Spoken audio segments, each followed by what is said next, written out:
តែកាយាចិនដាដាក់នំស្នេហារាល់ពេលយប់ថ្ងៃឯនេះបងនេះទៅអោស្រីពៅចិត្តបងនៅតែភាំងក្តីខ្ញុំស្មាន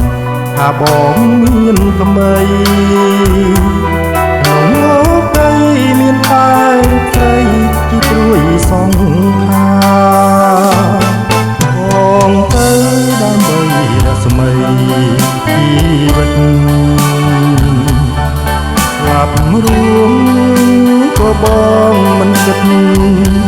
ឡើយណាស្វែងរកក្តីសុខខាឲ្យមានលំសាជីវិតស្នេហាទៅអនាគតយំណាចរណៃអោក្លាមថ្លៃគូសងសាសែនអំសត់បងវើ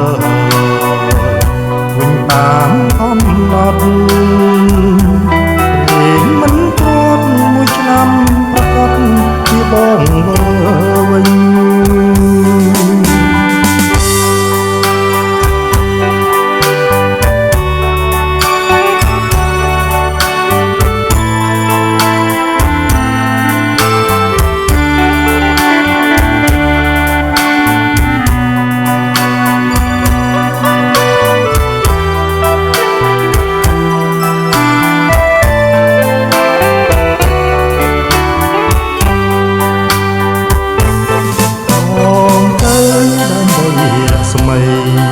ជី